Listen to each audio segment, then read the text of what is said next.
أعوذ بالله من الشيطان الرجيم.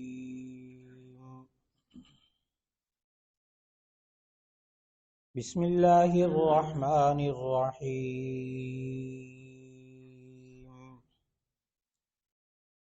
طاسيم.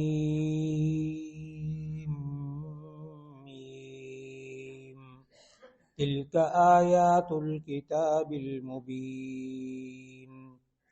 لعلك باخع نفسك ألا يكونوا مؤمنين إن نشأ ننزل عليهم من السماء آية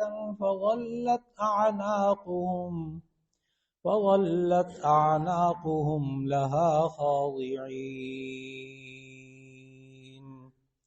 وما يأتيهم من ذكر من الرحمن محدث إلا كانوا عنه معرضين فقد كذبوا فسيأتيهم أنباء ما كانوا به يستهزئون صدق الله العظيم.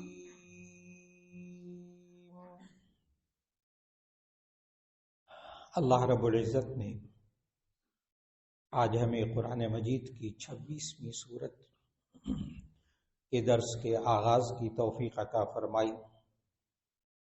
الحمدللہ علی ذالک. الحمدللہ گزشتہ کئی سال سے اللہ رب العزت کی خاص توفیق سے ہر رمضان میں ایک سورت درس میں اللہ تعالیٰ مکمل کرنے کی توفیق عطا فرماتا رہا ہے، اور اب تک 25 صورتیں، آخری صورت ہماری سورۃ الفرقان گزشتہ رمضان میں اللہ تعالیٰ نے مکمل کرنے کی توفیق عطا فرمائی. آج اس رمضان کے آغاز میں سورۃ الشعراء کا آغاز ہو رہا ہے. سورۃ الشعراء، اس کا تعارف معلوم کرنے کے لیے جب بھی آپ کو ضرورت پیش آئے تو جہاں سورت شروع ہوتی ہے وہاں سورت کے شروع میں ایک پٹی لکھی ہوتی ہے جس میں بسم اللہ بھی ہوتی ہے، سورت کا نام بھی ہوتا ہے. اس کے ساتھ ساتھ اس کے اندر 6 چیزیں تعارف کے طور پر لکھی ہوئی ہوتی ہیں. قرآن مجید میں سورت کے نام کے ساتھ ایک پٹی میں کل یہ 6 باتیں تعارف کے طور پر لکھی ہوتی ہیں. ایک یہ کہ اس سورت کا نام کیا ہے، دوسرا یہ ہے کہ وہ سورت مکی ہے یا مدنی ہے، ہجرت سے پہلے نازل ہوئی ہے یا ہجرت کے بعد نازل ہوئی ہے. تیسرا اس میں یہ لکھا ہوتا ہے کہ اس میں رکوع کتنے ہیں. چوتھا یہ لکھا ہوتا ہے کہ اس میں آیتیں کتنی ہیں. پھر آپ نے دیکھا ہوگا کہ ہر سورت کے شروع میں سورت کے نام کے دائیں بائیں ایک نمبر لکھا ہوتا ہے. جو سورت کے دائیں طرف نمبر ہوتا ہے وہ ترتیب نزولی ہوتا ہے، ترتیب توقیفی. 2 ترتیبیں ہیں قرآن مجید کی، ایک ترتیب توقیفی اور ایک ترتیب نزولی. ترتیب توقیفی کہتے ہیں، توقیف کا معنی موقوف ہونا. یہ ترتیب حضرت جبرائیل علیہ السلام کے بتانے پر موقوف تھی. جبرائیل علیہ السلام بتاتے تھے نبی صلی اللہ علیہ وسلم کو کہ آپ اس صورت سے پہلے یہ صورت رکھ لیں، اس صورت کے بعد یہ صورت رکھ لیں. تو قرآن مجید میں جو ترتیب موجود ہے اسے ترتیب توقیفی کہتے ہیں، یعنی یہ موقوف تھی اللہ تعالیٰ کے بتانے پر، جبرائیل علیہ السلام کے بتانے پر. یہ قرآن مجید کی ترتیب، یعنی قرآن مجید کی جو سورتوں کی سیریز بنی ہوئی ہے، ترتیب ایک بنی ہوئی ہے، وہ اللہ تعالیٰ نے وہی ترتیب رکھی ہے جو لوح محفوظ میں. لوح محفوظ میں جو قرآن حکیم کی ترتیب ہے بالکل وہی ترتیب آج ہمارے سامنے قرآن مجید کی صورت میں ہے. اسے ترتیب توقیفی کہتے ہیں. تو سورت کے جو دائیں طرف نمبر لکھا ہوتا ہے وہ ترتیب توقیفی نمبر. پھر 6ٹھی چیز لکھی ہوتی ہے ترتیب نزولی، نازل ہونے کا نمبر. یعنی یہ قرآن مجید میں یہ صورت کس ترتیب سے نازل ہوئی، کیونکہ ترتیب قرآن مجید تھوڑا تھوڑا کر کے نازل ہوتا رہا، کوئی صورت پہلے کوئی صورت بعد میں۔ پہلی صورت جو نازل ہوئی وہ صورت العلق، اس کی ابتدائی پہلی 5 آیتیں نازل ہوئی، وہ جا کے آپ کو 30ویں پارے میں ملتی ہے، لیکن وہاں آپ ترتیب نزولی اس کا دیکھیں گے تو نمبر 1، ترتیب نزولی نمبر 1، حالانکہ وہ بالکل آخری پارے میں۔ تو نازل ہونے کی ترتیب مختلف، اور یہ ایک ایک صورت کے بارے میں اب تک مکمل تحقیق موجود ہے کہ کون سی صورت پہلے نازل ہوئی، کون سی صورت بعد میں نازل ہوئی۔ الحمدللہ یہ بات آج تک محفوظ ہے۔ چنانچہ اس صورت کے تعارف میں آپ کو یہ لکھا ہوا ملے گا ہر قرآن مجید کی پہلی لائن میں اس صورت کے نام کے ساتھ۔ نمبر 1 اس صورت کا نام سورۃ الشعراء، ابھی اس کا تعارف عرض کرتا ہوں انشاءاللہ۔ تو اس کا نام سورۃ الشعراء، اور اس کے بعد لکھا ہوا ہے مکیہ، یہ مکی صورت ہے۔ قرآن مجید میں کچھ صورتوں کے آگے آپ کو لکھا ہوا ہوگا مکیہ، کسی کے آگے لکھا ہوگا مدنیہ، لفظی مطلب ہے مکیہ مکے والی، مدنیہ مدینے والی، آسان مطلب۔ لیکن مفسرین کی اصطلاح میں، مفسرین کی ٹرم میں اس کا مختلف معنی ہے۔ مکی صورت کہتے ہیں جو ہجرت سے پہلے نازل ہوئی، اور مدنی صورتیں وہ ہیں جو ہجرت کے بعد نازل ہوئی۔ زیادہ تر مکی صورتیں ہیں، مکی صورتیں قرآن مجید میں کل 86 ہیں، 86، اور مدنی صورتیں 28، کل 14 صورتیں ہو گئی۔ یہاں یہ سورۃ الشعراء ترتیب توقیفی یعنی قرآن مجید کی ترتیب سے 26ویں صورت ہے، لیکن نازل ہونے کے اعتبار سے یہ 47ویں صورت ہے، ترتیب نزولی کے اعتبار سے 47ویں صورت۔ تو آپ نے غور خود ایک دم سمجھ لیا کہ ابتدائی 86 صورتیں جو ہیں وہ مکی ہیں، لہذا 86 سے پہلے نمبر جو ہوگا وہ ایک دم آپ کو سمجھ میں آ جائے گا، یہ مکی صورت ہے، یعنی ہجرت سے پہلے نازل ہوئی ہے۔ تو یہ والی صورت بھی مکی ہے، ہجرت سے پہلے نازل ہوئی ہے۔ پھر اس کے بعد اس کی جو کل آیات ہیں وہ 227، کل آیات 227، اور رکوع اس کے 11۔ اس طرح اس کا صورت کا تعارف الحمدللہ مکمل ہو۔ اس صورت کا نام جو ہے وہ سورۃ الشعراء ہے، سورۃ الشعراء۔ اور سورۃ الشعراء اس کا نام اس لیے ہوا کہ اللہ تعالیٰ نے اس صورت کے اندر آیت نمبر 234 میں، 224 میں، کل 227 آیتیں ہیں، تو آیت نمبر 227 میں اللہ تعالیٰ نے ایک آیت فرمائی وَالشُّعَرَاءُ يَتَّبِعُهُمُ الْغَاوُونَ۔ تو یہ نام اس صورت کے اندر آیت نمبر 224 میں موجود ہے۔ سورۃ الشعراء کا نام سورۃ الشعراء اس لیے رکھا گیا کہ اس کے اندر آیت موجود ہے وَالشُّعَرَاءُ يَتَّبِعُهُمُ الْغَاوُونَ۔ اس آیت کا ترجمہ یہ ہے کہ جو شاعر لوگ ہوتے ہیں ان کی پیروی گمراہ لوگ کرتے ہیں۔ ترجمہ کیا ہے میں نے ابھی صرف، وَالشُّعَرَاءُ يَتَّبِعُهُمُ الْغَاوُونَ، غاوون کہتے ہیں گمراہ لوگ، شاعر جو ہوتے ہیں یتبعہم ان کی پیروی کرتے ہیں گمراہ لوگ۔ آپ بھی ایک دم چونکے ہوں گے، ظاہر ترجمہ جب پڑھتے ہیں آپ حضرات تو وہاں دقت پیش آتی ہے اس جملے میں کہ کیا شعر و شاعری کو بری چیز ہے؟ چنانچہ یہی آیت جب نازل ہوئی سورۃ الشعراء کی کہ وَالشُّعَرَاءُ يَتَّبِعُهُمُ الْغَاوُونَ، کہ شاعر جو لوگ ہوتے ہیں ان کی پیروی گمراہ لوگ کرتے ہیں، تو نبی صلی اللہ علیہ وسلم کی خدمت میں اس وقت کے 3 بڑے مسلمان شاعر صحابہ وہ روتے ہوئے نبی صلی اللہ علیہ وسلم کی خدمت میں حاضر ہوئے۔ 3 بڑے شاعر، حضرت عبداللہ ابن رواحہ رضی اللہ تعالی عنہ، حضرت حسان ابن ثابت رضی اللہ تعالی عنہ، اور حضرت کعب ابن مالک رضی اللہ تعالی عنہ۔ 3 بڑے شاعر تھے، مسلمان شاعر صحابہ۔ تو یہ روتے ہوئے آئے کہ یا رسول اللہ صلی اللہ علیہ وسلم یہ آیت نازل ہوئی ہے، ہم تو شعر و شاعری کرتے ہیں، وَالشُّعَرَاءُ يَتَّبِعُهُمُ الْغَاوُونَ۔ کہ شاعر لوگ ان کی پیروی گمراہ لوگ کرتے ہیں۔ تو یہ تینوں صحابہ روتے ہوئے نبی صلی اللہ علیہ وسلم کی خدمت میں آئے۔ اس وقت نبی صلی اللہ علیہ وسلم نے فرمایا کہ یہ غور کرو ان آیات کے اندر جو فوراً اس کے بعد ہیں، ان آیات سے معلوم ہوتا ہے کہ یہاں وہ شاعر مراد ہیں جو ایسے اشعار کہتے ہیں جو اسلام کے خلاف ہیں عقیدے کے اعتبار سے، جیسے ان شعروں کے اندر شرک موجود ہوتا ہے، بتوں کی تعریفیں، تو وہ جن کے اندر شرک موجود ہوتا ہے وہ اشعار مراد ہیں، یا وہ اشعار مراد ہیں جو بیہودہ اور بے حیا ہوتے ہیں، بے حیائی پر مبنی ہوتے ہیں اشعار، وہ اشعار مراد ہیں۔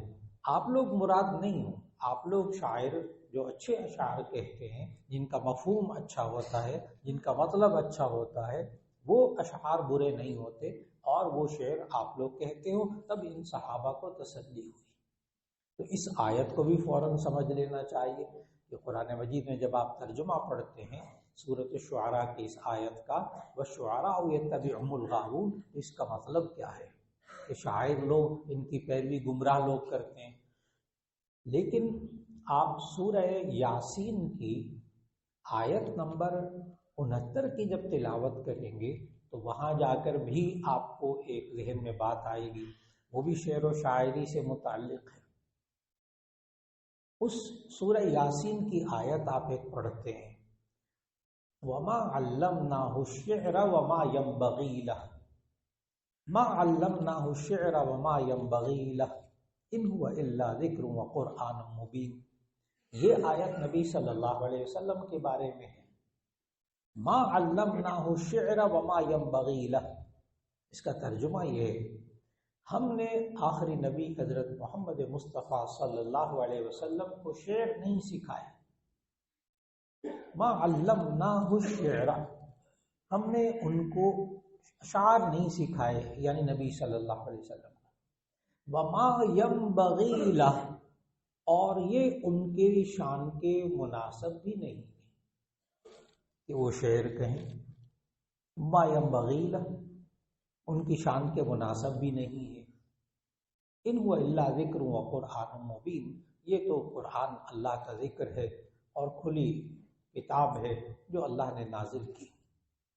وہاں ترجمہ سورہ یاسین میں یہ آیت پڑھتے ہوئے پھر آپ کے ذہن میں یہ بات آئے گی، جی اگر شعر کہنا اچھی بات ہے، ہمیں پتہ چل گیا اچھے اشعار اگر کہے جائیں جن کا مطلب اچھا ہو، بیہودہ نہ ہو، بے حیائی نہ ہو، برے عقیدوں پر مبنی اشعار نہ ہو، تو ایسی صورت میں وہ اشعار اچھے ہوتے ہیں۔ تو پھر نبی صلی اللہ علیہ وسلم کی شان کے بارے میں اللہ تعالیٰ نے یہ کیا فرمایا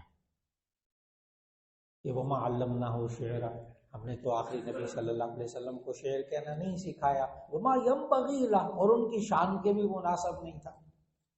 اس کا جواب الگ ہے، اس کا جواب یہ ہے کہ دراصل جو کفار مکہ تھے، مشرکین مکہ، جب نبی صلی اللہ علیہ وسلم قرآن مجید سناتے تھے تو آپ شعر کی تعریف ذہن میں رکھیے گا، شعر کس کو کہتے ہیں۔ ایک وہ بات ہے جو آپ عام زبان میں جو جملے بولتے ہیں، اگر وہ جملے بولیں الگ الگ ترتیب سے بولتے ہیں تو اسے کہتے ہیں نثر، نون سا را، نثر کا معنی ہوتا ہے بکھیرنا، کسی چیز کو پھیلانا۔ تو آپ اگر کسی جملے کو بولتے ہیں اپنی زبان کی ترتیب کے اعتبار سے تو اسے کہتے ہیں نثر، لیکن اگر انہی جملوں کو آپ بڑا مقفع مسجع کر کے بڑے وزن کے اوپر بولنا شروع کریں خاص ترتیب کے ساتھ، اس کو شعر کہتے ہیں۔ یہ اب میں شعر کی تعریف بتانے لگا ہوں۔ شعر کی تعریف یہ ہے کہ جو کلام مقفع مسجع ہو، منظم، اس کو کہتے ہیں شعر۔ قافیہ اس کا آپ بولتے ہیں، بولتے بولتے آخر میں ایک جیسا حرف آتا ہے، اس کا ایک خاص وزن ہوتا ہے، ایک خاص خوبصورت ترتیب سے آپ اس جملے کو کہتے ہیں، وہ شعر بن جاتا ہے۔ اب قرآن مجید میں ایسا بہت ہوا ہے کہ ایک ہی وزن پر اور ایک ہی ترتیب سے ایک ہی الفاظ کے ساتھ، جیسے آپ الرحمن کی صورت پڑھنے لگتے ہیں، الرحمن علم القرآن خلق الانسان علمہ البیان، یا آپ الحاقہ پڑھنا شروع کرتے ہیں، الحاقۃ ملحاقہ وما ادراک ملحاقہ، یا آپ والتین پڑھنا شروع کرتے ہیں، والتین والزیتون وطور سینین وہذا البلد الامین، تو وہ مقفع مسجع کلام محسوس ہوتا ہے۔ چنانچہ بعض لوگ نبی صلی اللہ علیہ وسلم کو شاعر کہہ دیتے تھے، کہتے تھے یہ ان کا اپنا کلام ہے۔ اب بات سمجھنے والی ہے، یہ ان کا اپنا کلام ہے، شاعر ہیں، بل ہوا شاعر، قرآن مجید کے الفاظ، بل ہوا شاعر، بلکہ یہ تو شاعر ہیں۔ اس پر اللہ تعالیٰ نے فرمایا ما علمناہ الشعر وما ينبغی، ہم نے آخری نبی صلی اللہ علیہ وسلم نہ شعر سکھائے ہیں نہ ان کی شان کے مناسب ہیں۔ اللہ تعالیٰ نے نبی صلی اللہ علیہ وسلم کو شعر کیوں نہیں سکھائے، وہ شاعر کیوں نہیں تھے؟ اس لیے کہ لوگ پھر یہ کہتے کہ یہ تو مشہور شاعر ہیں، مشہور شاعر ہیں، اب ایک اور کلام منظم لے آئے ہیں، یہ اللہ کا کلام نہیں۔ نبی صلی اللہ علیہ وسلم کو اللہ تعالیٰ نے نہ اشعار سکھائے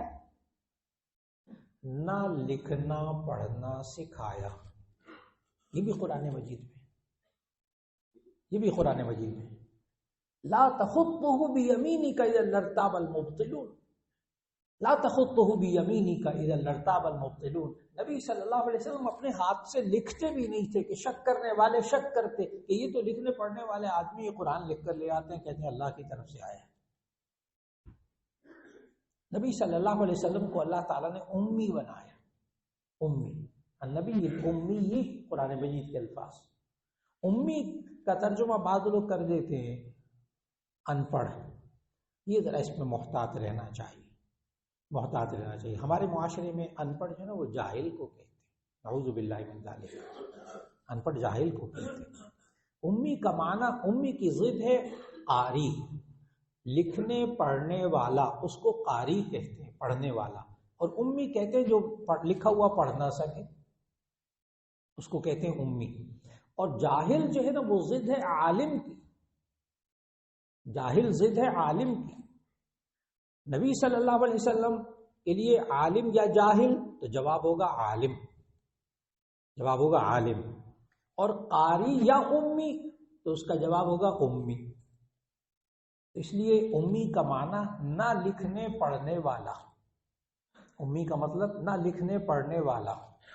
اس لیے بڑے ادب سے اس لفظ کا ترجمہ کرنا چاہیے کہ نبی صلی اللہ علیہ وسلم نہ لکھتے تھے نہ پڑھتے تھے۔ کیوں؟ اگر وہ لکھنے پڑھنے والے ہوتے تو لوگ کہتے ہیں یہ اپنے پاس سے لکھ کر لے آتے ہیں قرآن، پھر بعد میں کہتے ہیں یہ اللہ کی کتاب ہے۔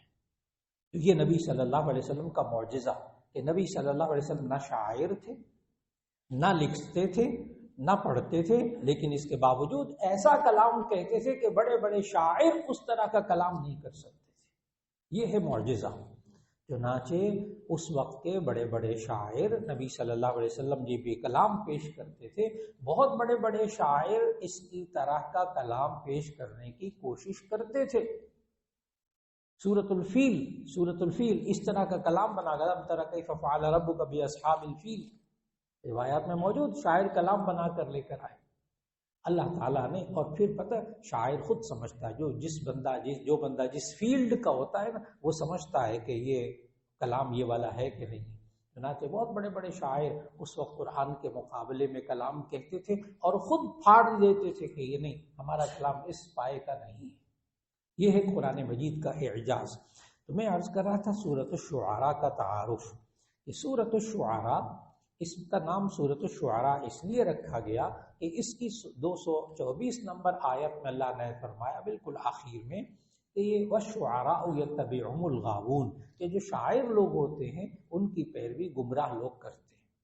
تو معلوم ہوا شعر کہنا برا نہیں ہے، شاعر برا نہیں ہوتا۔ اصل میں اگر وہ اشعار کفر و شرک پر مبنی ہوں، بے حیائی اور بیہودہ اشعار مبنی ہوں، بد اخلاقی پر وہ اشعار مبنی ہوں، تو تب ان اشعار کو برا کہا جائے گا۔ لیکن اچھا شعر کہنا، وہ نبی صلی اللہ علیہ وسلم خود سنتے تھے اشعار، نبی صلی اللہ علیہ وسلم اشعار سنتے تھے، کئی 100 اشعار بس اوقات سفر میں ہوتے تھے، کوئی شاعر صحابی پیچھے بیٹھا ہوتا تھا، نبی صلی اللہ علیہ وسلم کئی 100 اشعار سنتے تھے۔ خود حضرت حسان ابن، بتا رہا ہوں اچھے شعر ہوں تو نبی صلی اللہ علیہ وسلم کتنا ذوق رکھتے تھے، کتنا اچھا سمجھتے تھے شعر سننے کو۔ کہ حضرت حسان ابن ثابت رضی اللہ تعالیٰ عنہ کے لیے نبی صلی اللہ علیہ وسلم مسجد نبوی میں ممبر بچھاتے تھے، مسجد نبوی میں ممبر بچھاتے تھے نبی صلی اللہ علیہ وسلم، اور اس پر بٹھا کر حضرت حسان ابن ثابت رضی اللہ تعالیٰ عنہ کو کہتے تھے اب اشعار سناؤ، اور وہ سناتے تھے اسلام کی سربلندی کے لیے، نبی صلی اللہ علیہ وسلم کی شان بیان کرنے کے لیے، جس کو آپ نعت کہہ سکتے ہیں۔ تو نبی صلی اللہ علیہ وسلم باقاعدہ اشعار سنتے تھے، ذوق تھا، اچھے اشعار سنتے تھے، تو لہذا اچھے اشعار سننا بھی جائز، اچھے اشعار کہنا بھی جائز، لیکن نبی صلی اللہ علیہ وسلم کی شان یہ نہیں تھی۔ کیوں نہیں تھی؟ اس لیے کہ تاکہ لوگ یہ نہ کہتے کہ جی پہلے ہی بڑے شاعر تھے، اب یہ کلام لے آئیں، یہ خود ہی ان کا کلام ہے، اللہ کا کلام نہیں ہے۔ آج سورۃ الشعراء کے تعارف میں بات ہوئی، اللہ رب العزت ہمیں اس سورت کا درس مکمل سننے اور مکمل کہنے کی توفیق عطا فرما دے۔ الحمدللہ رب العالمین، اللہم صلی علی سیدنا و مولانا محمد وعلی آل سیدنا و مولانا محمد مبارک وسلم۔ ربنا آتنا فی الدنیا حسنۃ وفی الآخرۃ حسنۃ وقنا عذاب النار۔ ربنا لا تزغ قلوبنا بعد اذ ہدیتنا وہب لنا من لدنک رحمہ انک انت الوہاب۔